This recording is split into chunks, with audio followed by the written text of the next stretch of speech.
Hello, friends. My name is 𝐻𝐚𝐬𝐞𝐦𝐞 Goel. As Anna has introduced me already, I'm a registered migration agent at Aussizz Perth. So I'm here to present this session in the conclave here today. So the topic is obviously management and marketing occupations and the PR pathways in the future. So I'm gonna share my page and begin from the slides here. So as I said earlier, the topic of today is management and marketing occupations and the PR pathways in these occupations. So just the intro here, the services that Aussizz Group offers is migration assistance, education enrollment and career guidance. We also offer PT, IELTS coaching, CCL coaching, which is NATI, health insurance, and we offer professional enrollment as well. So as far as the management and marketing occupations are concerned, the popular occupations are management consultant, marketing specialist, hotel manager, restaurant or cafe manager, sales and marketing manager, human resources manager, advertising manager. There are some other occupations as well, such as recruitment consultant, human resources advisor, etc., etc. So you'll get a general idea as we move through the slides of what these occupations entail and what are the chances for getting PR in Australia. Now, the first and foremost thing for any occupation, whether it be marketing or management or any other occupation whatsoever, is that you have to get a skills assessment in that occupation. You do not, for you to be able to call yourself a hotel manager or management consultant or whatever occupation, you have to have a skills assessment in that occupation. By simply studying for that occupation doesn't mean that you have got this.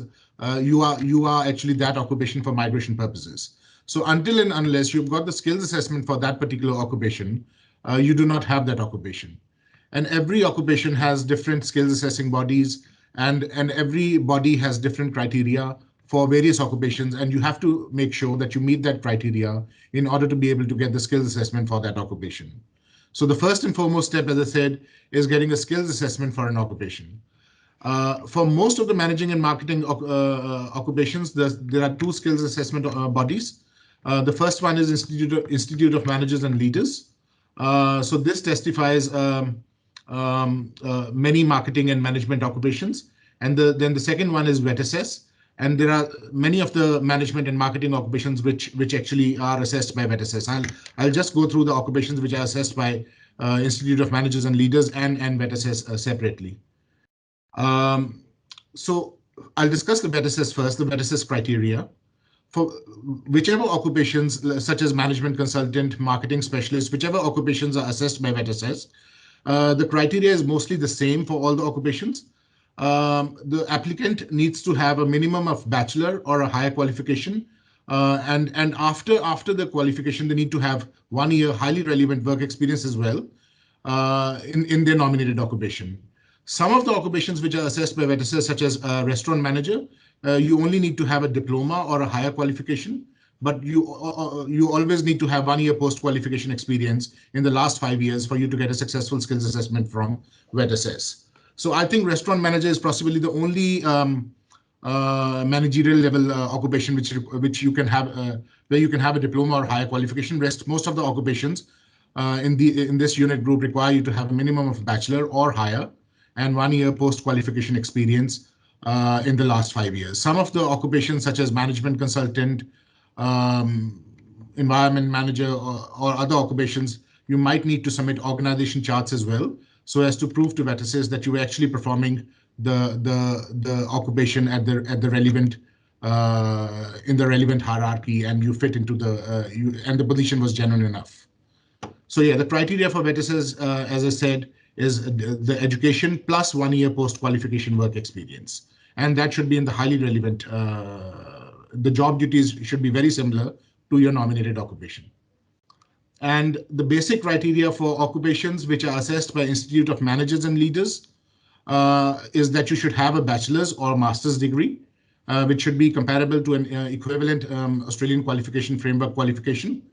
And obviously you need to have employment experience as well. So Institute of Managers and Leaders has a little bit strict criteria where you have to have at least a minimum of 3 years of experience. And out of those 3 years, you have to have worked for at least 2 years as a manager.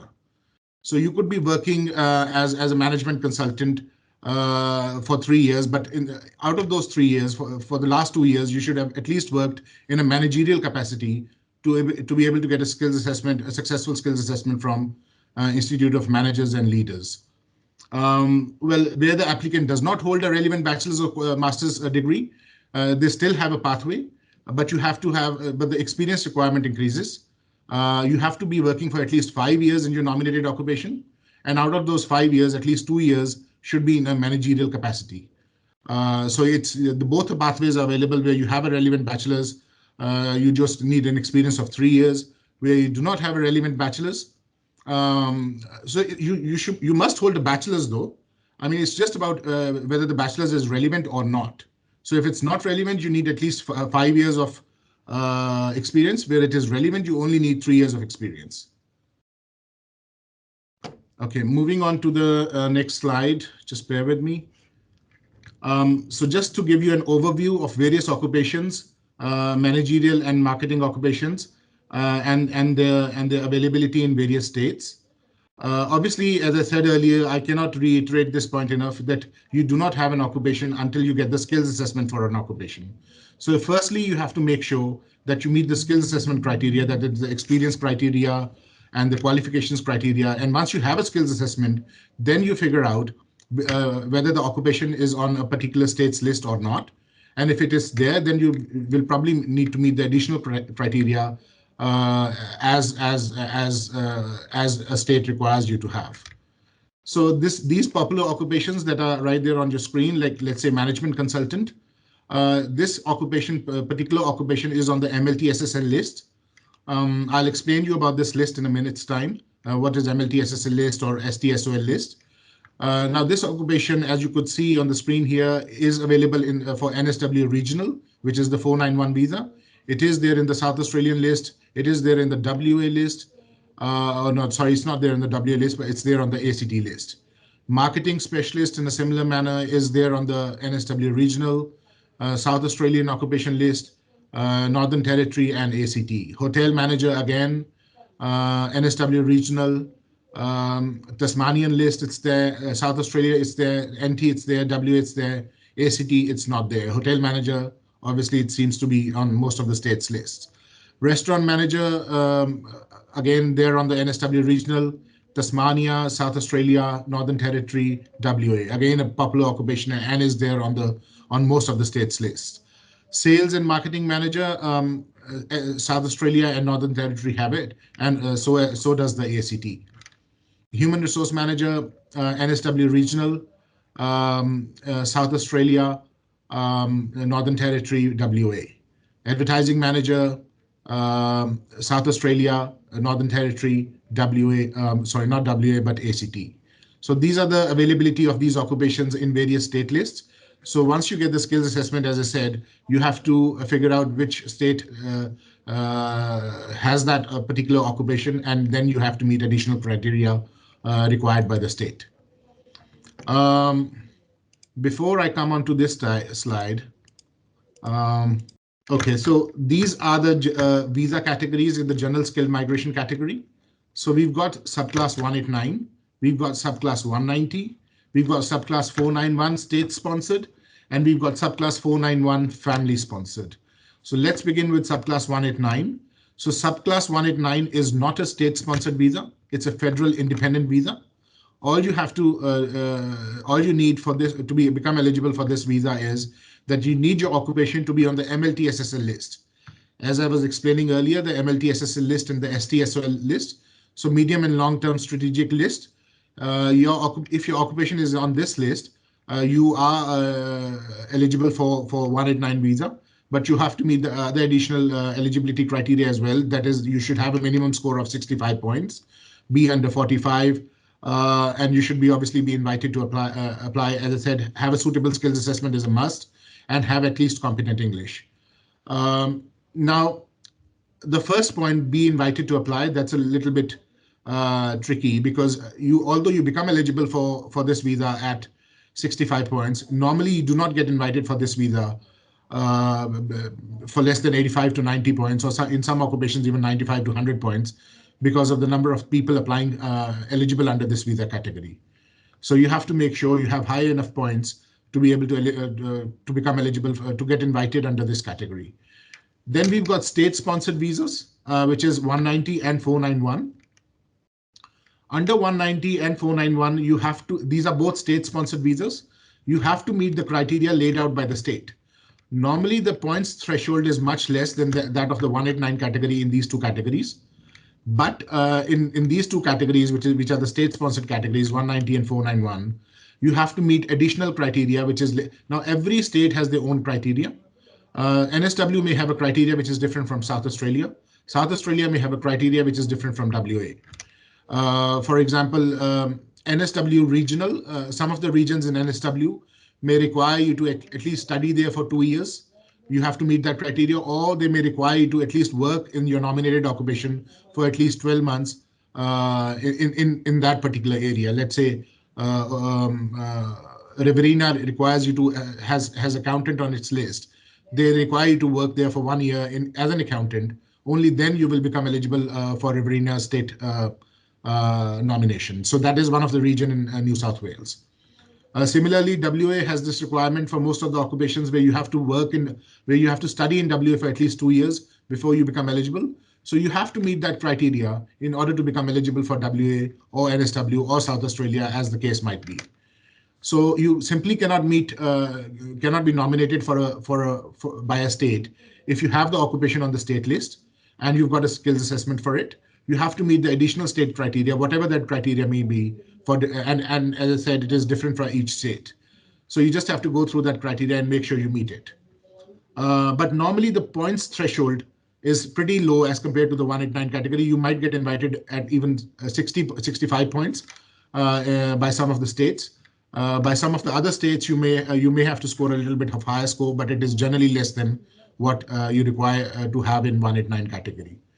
Under the 190, you get 5 points from the state, and under the 491 category, you get 15 points from the state. Obviously, you have to meet the same, you have to fulfill all these conditions as well, which you require to be under 45, suitable skills assessment, occupation on the list, and competent English is a must, and at least a total of 65 points, including the state points, which is 5 points for the 190 and 15 points for the 491. For the 491 family-sponsored visas, you should have an eligible. This is not a state-sponsored visa. This is not an independent visa. This is a family-sponsored visa, as the name suggests. The basic criteria for this visa is that you should have a family member who's living in regional area. Now, the family member has a definition in the law. Uncles, aunties, first cousins are included in that definition. Brothers and sisters obviously are. So if you have a family member who's a PR or a citizen and who's residing in regional Australia, now every region in every part of this country is regional except for Sydney, Melbourne, and Brisbane. So except for metropolitan Sydney, metropolitan Brisbane, and metropolitan Melbourne, if your relative is residing in any other part of the country, you could be eligible for this under this category. But the eligible skilled occupation list under this category is MLT-SSL list. So you have to have your occupation on the MLT-SSL list, as is the case with the subclass 189, which is an independent visa. So in both these categories, which is 189 and 491 family sponsored, you should have your occupation on the MLT-SSL list. Otherwise, you are not eligible under both these categories. Moving on to the next slide, just to go through various states' criteria. As I said, various marketing and management occupations are available on various state lists. You just have to, I'll just go through each state's criteria, just a brief overview of the criteria that each state has. So for the NSW 190, all they require you to have is you should be living in NSW at the time they invite you for the state nomination. So if you're living there, if you have the intention to live there in NSW, which you can prove by bank statements, lease agreement, driver's license, etc., then and you meet obviously this criteria and your occupation is on the list, you've got the successful skills assessment, then you could be nominated by the NSW state for 190 visa. But because the criteria is not hard, You do not have to study in NSW. You do not have to be living there for long. You do not even have to be working in your nominated occupation. The points threshold is a little bit higher for NSW 190.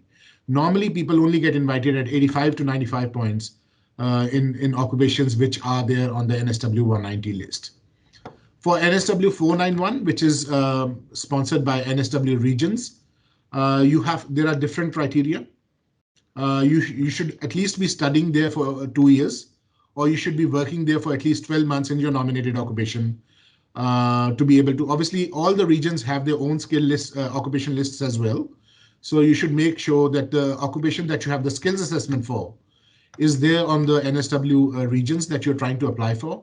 And after you found out that your occupation is on the NSW regions list, you have to meet this additional criteria where you should at least be living there and working there for at least 1 year, or you should have studied there for at least 2 years. Now, some of the states can even, some of the regions can even invite you if you've been only working there for 3 months, but that's on a case-by-case basis, and it's only applicable to some of the regions, not all. But this is the major criteria which is applicable to 491 NSW regions. If we talk about South Australia state nominations, now South Australia has various criteria for various streams. It has different criteria for people who've studied in South Australia, and it has a different criteria for people who've actually moved to South Australia from interstate, who've studied somewhere else. So if you've completed a bachelor degree or higher qualification from South Australia, you should be working in your closely related occupation or your nominated occupation for the last 3 months, and then you become eligible for South Australian state nomination. Obviously, this work experience requirement can be waived off if you're applying under Talent and Innovators program. There are other exemptions as well to this 3 months experience criteria for South Australian graduates. The other criteria is that normally for 491, people should be working in the nominated, unless, I mean, this is not applicable on people who are actually South Australian graduates, but people who've moved from interstate or whatever the case might be, they should be working in some of the occupations for at least 6 months before they become eligible. And in this criteria also, there are waivers available for long-term residents and under the Talent and Innovators program, or applicants living and working in regional South Australia, like outside of Adelaide. The South Australian occupation nomination is occupation specific. So different occupations have different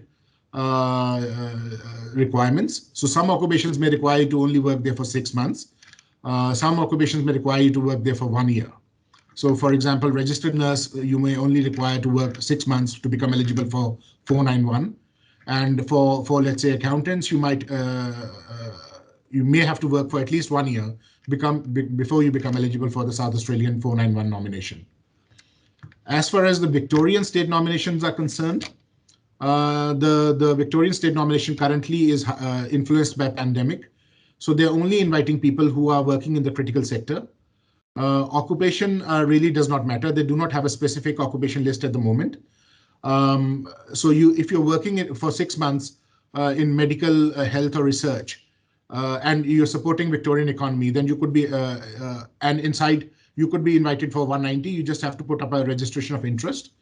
And for 491 visa, you have to be working there for at least 3 months in the critical sectors as is defined under the 491 visa on their website. If you're working there for 3 months, then you could be eligible to be invited under the 491 Victorian 491 category. So yeah, as I said, there's no specific occupation list. It's just based on whether you're working in that critical sector, which are defined for 190, which is different for 190 and for 491. So you just have to go onto the website and look for the definition of the critical sector for the Victorian state nominations. For the Queensland state nomination, the 190 criteria is that you have to have full-time experience in your nominated occupation in Queensland, and you have to have a job offer letter for further 12 months of employment as well. There might be additional experience required for some of the occupations. And for the 491 regional visa for graduates, you should have at least 3 months of full-time work experience in your nominated occupation in regional Queensland. And a further job offer letter of 12 months might be needed as well. There is another business pathway as well in Queensland. You might want to explore that. If you have to invest $100,000 in a business in regional Queensland, and you might become eligible. But that is, yeah. So it's not occupation specific really. As far as the ACT state criteria is concerned, the basic criteria is that you have to be working and living in ACT for at least 6 months. And for 491, you have to be working and living in ACT for at least 3 months. Now, ACT requires you to have a certain points on the ACT matrix. So you do not have to be necessarily working in your nominated occupation, but you may want to have a look at the ACT matrix table and see whether you would be able to gain high enough points to get invited for the ACT. Let's say you might find that information on the ACT website that, let's say, for registered nurses, people are getting invited at 70 points. So if you look at the matrix table, you get points for English. You even get points for your partner's English. You get points for having your occupation in the nominated in the critical list. You do get extra points if you're working in your nominated occupation as well. But if you're able to gather 70 points even without working in your nominated occupation, then also ACT would be able to nominate you even if you have high enough points, which ACT is able to invite you at. Moving on to Tasmanian state nomination criteria. For 190 state nomination, Tasmania requires you to study there for at least 2 years or be working there for at least 6 months in your nominated occupation for an employer who has been actively operating in Tasmania for the last 12 months. So you cannot just simply start working in a new organization which has just set up its shop in Tasmania. So you should be at least working for 6 months in your nominated occupation for an employer which has been operating for the last 12 months. For 491, you can meet this criteria for 491 by even studying there for 1 year. Obviously, there has to be a particular level of study, which is mentioned on the Tasmanian website. It just cannot be any study. You have to show employability as well. Or if you are not studying, you can meet this criteria by working there for at least 6 months for an employer which is actively operating for the last 12 months. Now, this 6 months experience for the 491 Tasmanian state nomination does not have to be in your nominated occupation, but there are many occupations that are excluded from this list. Like you cannot be driving a taxi or an Uber. You cannot be working at a petrol station. So there are many occupations which are specifically excluded from this list, and you may have to show employability in whatever occupation that you have been working in the future as well, for you to be able to get nominated by Tasmanian state. WA state requires you to, for 190, you have to be actually, for most of the occupations in the 190 state nomination, you have to have studied in WA for at least 2 years. After you've completed your studies, you'll also need a 6 months job offer letter in your nominated occupation or closely related occupation. You should have at least 6 months of post-qualification work experience in your nominated or closely related occupation to be eligible for WA 190. There is other stream as well, general stream, in which there are very few occupations in that general list. Most of the occupations are in the graduate list, where you should have studied in WA for at least 2 years. For the 491, the criteria is absolutely the same. There's no difference, except for the fact that you get 15 points for the 491 extra from the state, while for 190 you only get 5 points. So exactly the same criteria as 190, 2 years of study in WA under the graduate stream, and 6 months of full-time work experience or 6 months of job offer letter in your nominated or closely related occupation. As I was speaking earlier, when we saw that chart where MLT-SSL, your occupation has to be on the MLT-SSL list for the 189 and 491 family sponsored, and the occupation has to be on the STSOL list for the 190 and 491 state sponsored occupation.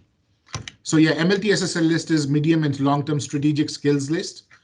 So this list was introduced on 19th of April 2017. So you should have an occupation on this list if you are applying for 189 491 family sponsored, and also for the temporary graduate visa.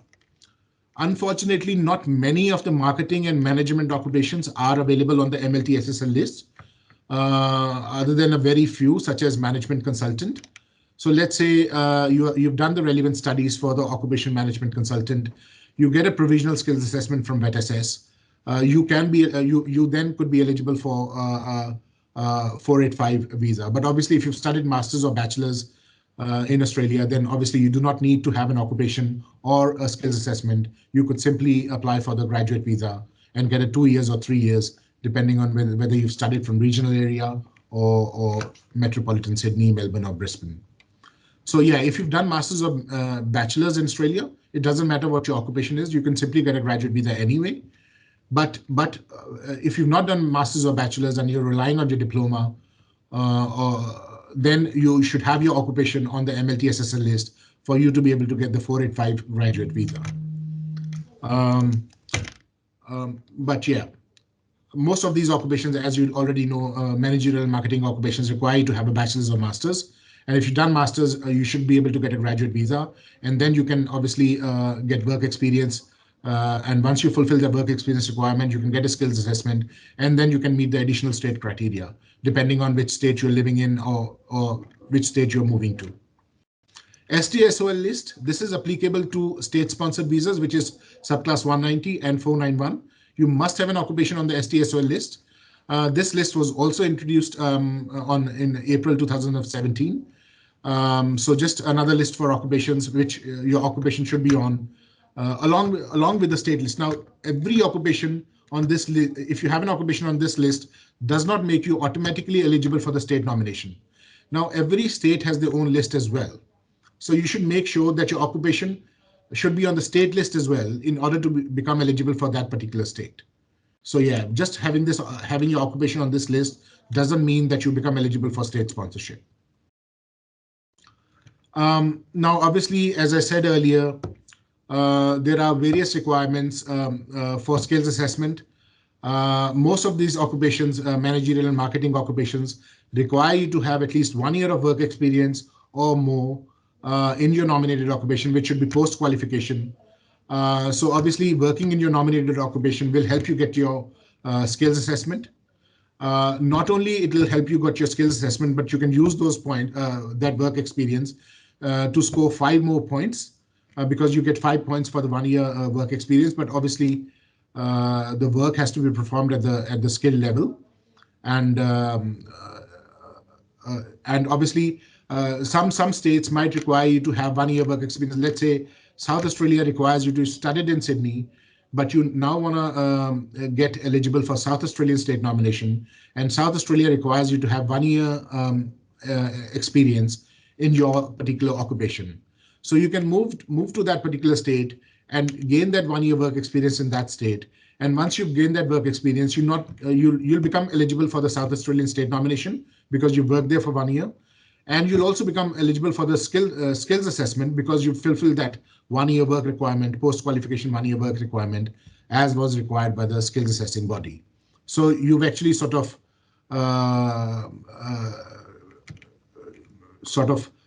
made yourself eligible for the state nomination as well as for the skills assessment at the same time, without wasting any 1 more year. So yeah, just make sure as soon as you graduate or even before you graduate, go through the criteria of the skills assessment and make sure that you're aware whether you need 1 year work experience. And once you're aware of the fact that you need 1 year work experience, go through various states criteria as well, so that you can decide your future pathway correctly, and you can either move to that particular state or remain in your state and fulfill that criteria if you could possibly.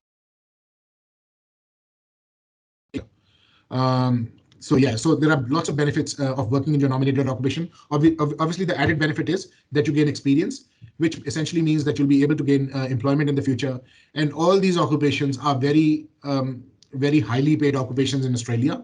Most of the managing and marketing occupations. Once you are experienced in these occupations, I'm pretty sure you'll do well in your life as well, because they've got great career opportunities in general. Now, we are done with the visas which are points-based visas. So for the points-based visas, the basic requirements are that you should have a skills assessment. Once you've got a skills assessment, you should meet the state criteria or the 189 criteria. You should have high enough points to get nominated under the 189 category or 491 family sponsored category, and your occupation should be on the MLT-SSL list. So once you meet that criteria, you can get invited based on how many points you've got. Now, if you're not able to gather enough points for some reason and you do not meet any state criteria, let's say your occupation is simply not on any state's list and you cannot meet criteria for whatever reason, then you could obviously look at the employer-sponsored visas as well. Now, employer-sponsored visas require you to have a minimum of 2 years work experience, starting for the 482 visa, which is the temporary visa. Now, this 2 years work experience could be from anywhere in the world. It does not necessarily have to be in Australia, an Australian experience. And that is the case with the skills assessment as well, by the way.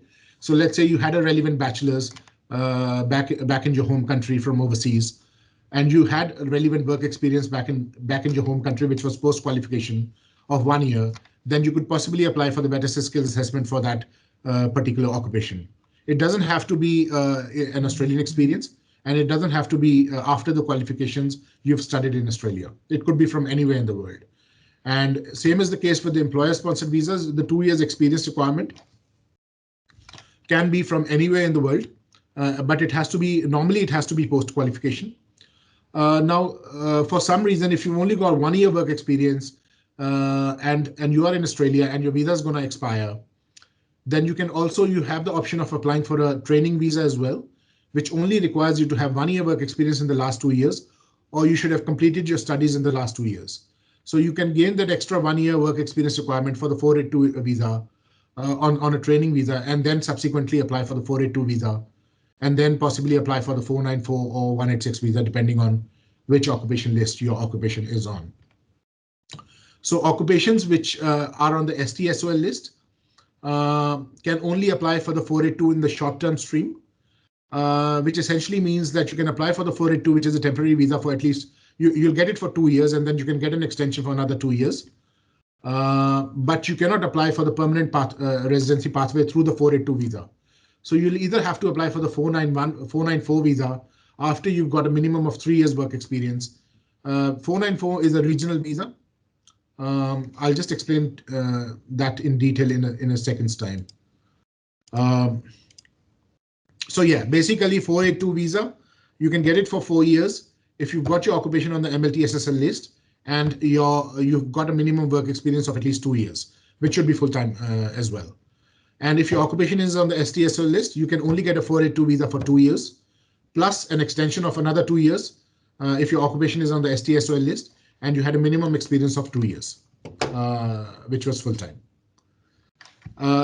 Now, moving on to other employer-sponsored visas, we've got 186 direct entry. Now, 186 visa is a permanent employer-sponsored visa. It's got 2 streams in it, direct entry or TRT, temporary transition stream. So under the direct entry stream in 186, you should have 3 years of full-time work experience as compared to only 2 years requirement in the 482. Once you have 3 years of full-time work experience and you've got your occupation on the MLT-SSL list, just make sure that your occupation should be on the MLT-SSL list to be eligible for this 186 permanent employer-sponsored visa. So if you've got your 3 years experience, that could be from any employer whatsoever under the direct entry. Then and you've got a skills assessment for your particular occupation, then you can apply for the 186 direct entry and become a permanent resident under the employer-sponsored category. Now, under the TRT stream, if you've been working on a 482 visa for at least 3 years and you've got your occupation on the MLT-SSL list, you can move on to the 186 direct entry. In this case, you do not require to have skills assessment.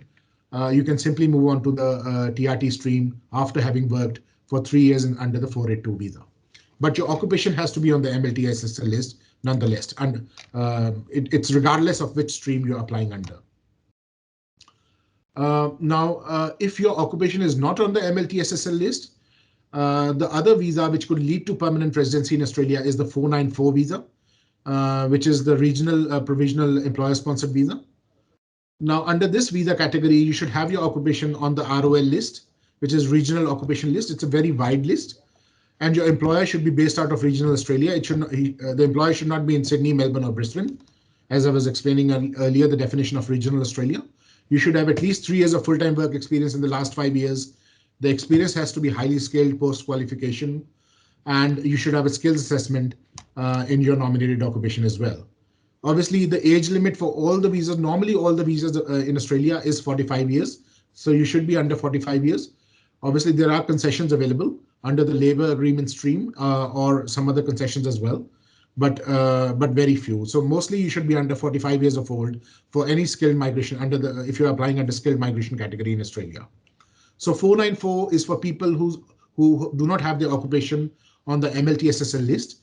They get this visa for 5 years. If you continue working for an employer for at least 3 years under this visa, you would become eligible for the permanent visa, which is subclass 191, which will be introduced soon by the department. But this is a very good visa to have. You become eligible for Medicare card, and obviously you'll be working for the employer full time for at least 3 years.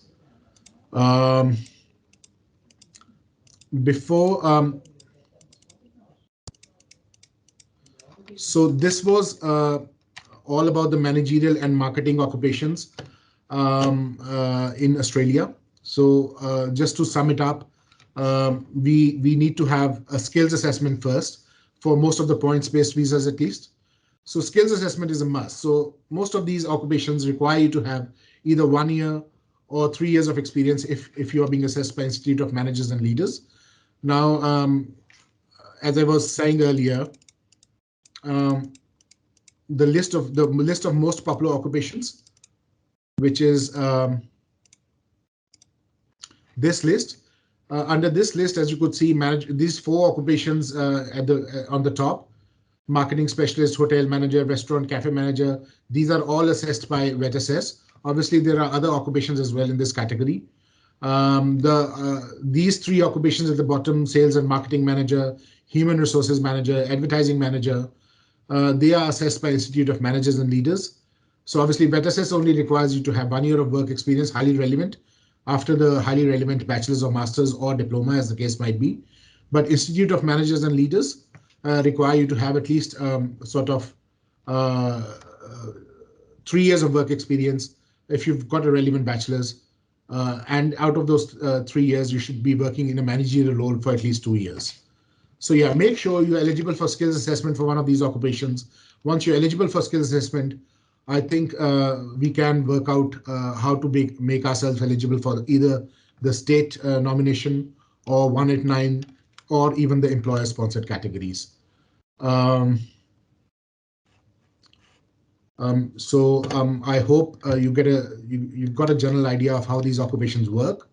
I've got some other information for you as well. I've just gathered some data regarding these occupations, if you can just bear with me.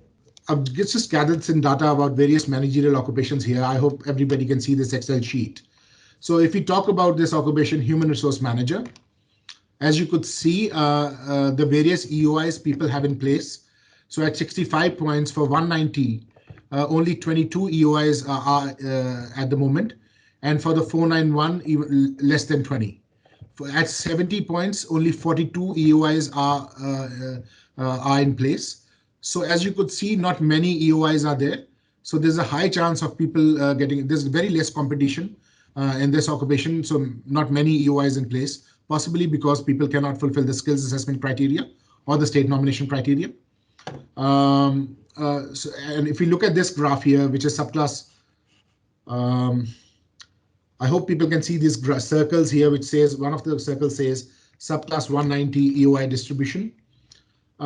So you could see that 42% of the EOIs are from Victoria, 37% are from NSW. There's nobody in Tasmania who's put up an EOI under this occupation, and rest of them are like the 21%. Most of the people who are human resources manager, if you can see this heading, where it says where human resources managers work in Australia. So most of these people are working in NSW or Victoria. These are the obviously high density states. So most of these people who are in this occupation work in these states. So the basic idea for gathering this, obviously I'll place these slides in the links as well. So the basic idea is not many people are applying for EOIs under these occupations. Obviously, there are more popular occupations such as cafe manager or restaurant manager, where they only require you to have a diploma. Anybody can in the relevant field, and then 1 year post-qualification experience. So let's say if you've got a diploma of hospitality management, which is not very hard to do, and 1 year of post-qualification work experience as a restaurant manager, you can qualify for restaurant manager and apply under that occupation. Ritika is asking me whether I could show any other. Just a second, Ritika. Rajan, I can read out the question for you. Okay, so thank you, Anna, if you could do that. The first question is from Maria.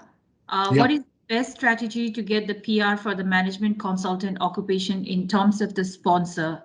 Which state, type of employer, and industry? So if we look at the management consultant occupation, the management consultant occupation is on the MLT SSL list, as I was discussing earlier.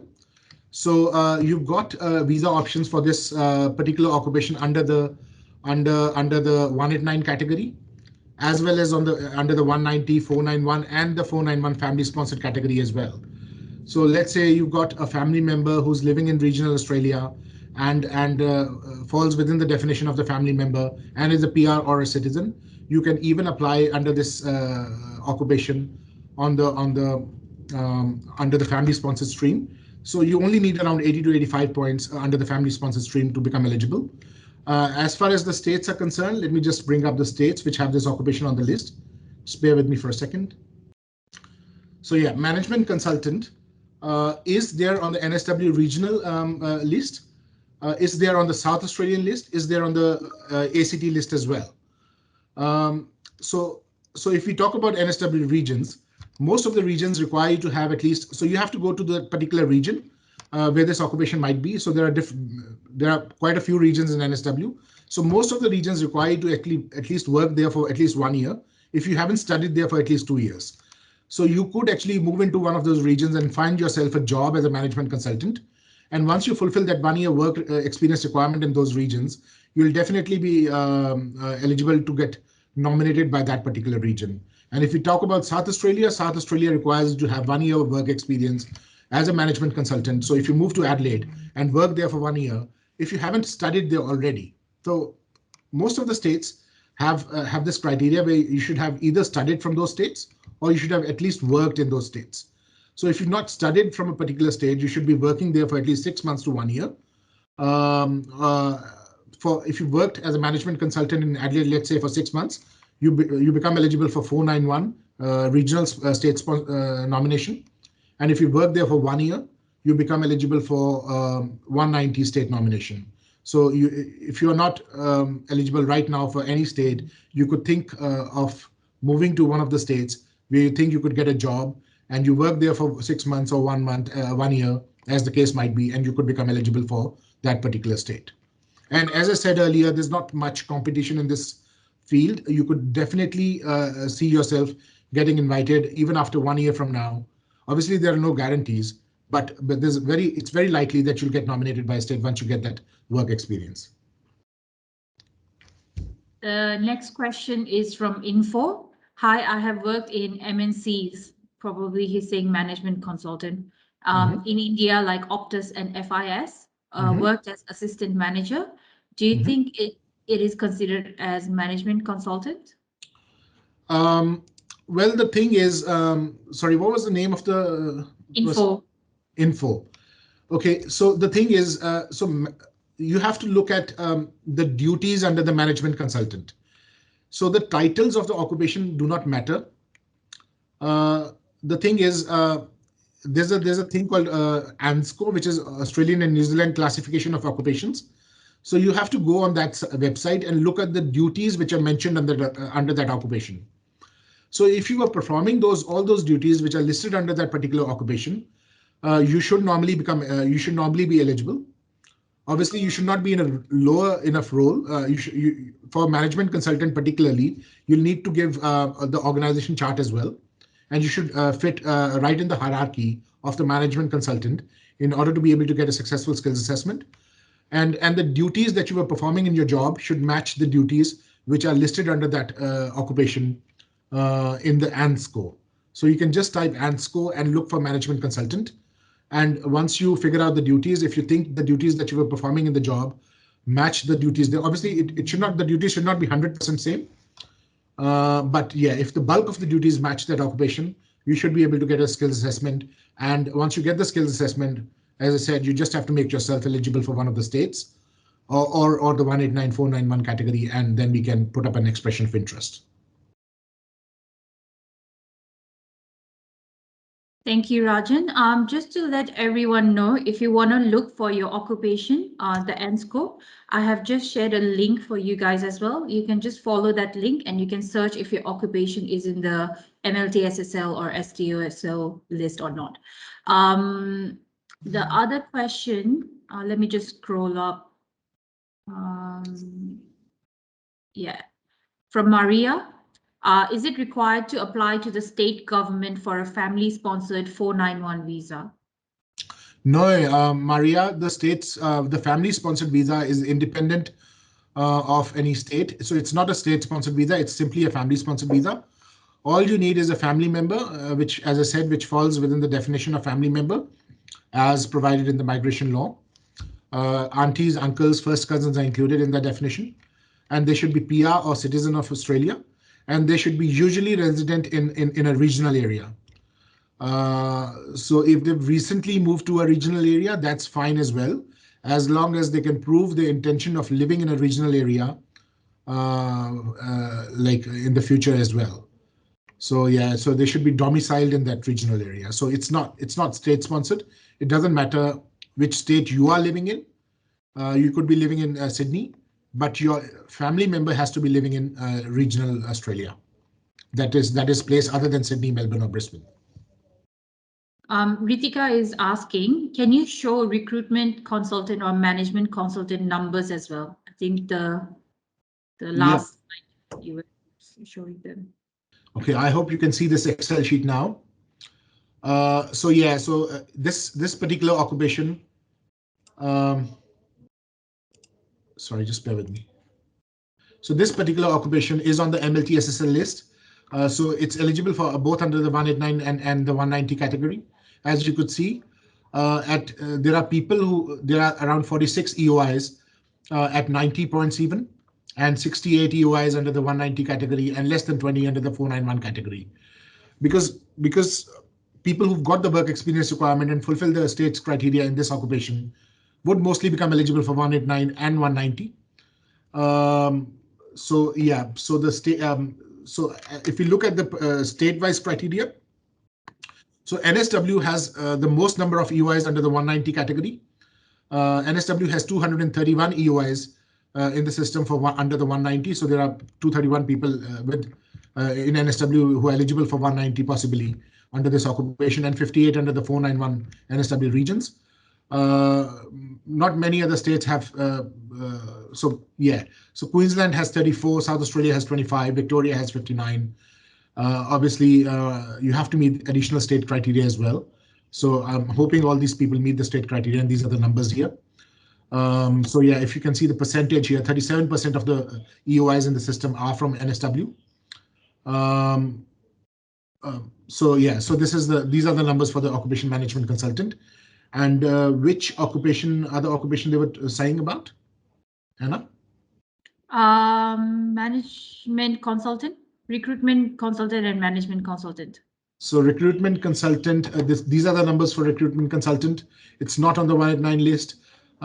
Very few EOIs, not much competition in this occupation.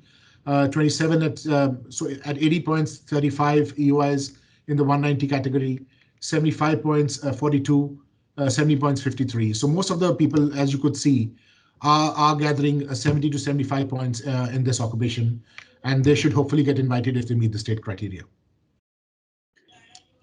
The next question is, what is the best strategy after studying advertising? Is there only one occupation on the list, which is the advertising manager? This question is from Waringa. Just bear with me, Marika. Let me just pull out the data for advertising manager. So as you can see from the screen here, the advertising manager is on the 190 skill list. So the states that have this occupation on the list is South Australia, and ACT. It's obviously eligible for all the employer-sponsored visas as well, but if you meet the eligibility criteria. Now, South Australia has the criteria based on the occupations. So mostly South Australia wants you to work in the nominated occupation for at least 1 year before you become eligible for South Australian state nomination. And the ACT requires you to have high enough points on the matrix for you to become eligible. The basic ACT criteria is for 491 that you should be working and living in ACT for 3 months. Now, once you've got the skills assessment for this particular occupation, you do not necessarily have to be working in ACT in your nominated occupation, but you have to gather enough points as per the threshold to get invited by ACT. So yeah, you've got 2 states here, basically ACT and South Australia for this particular occupation after you've got the skills assessment or while you're preparing for your skills assessment as well. Okay, that's all the time we have got for today. Thank you everyone for joining our session. If your questions are not answered, I can see there are quite a few questions by Sailesh and Ritika.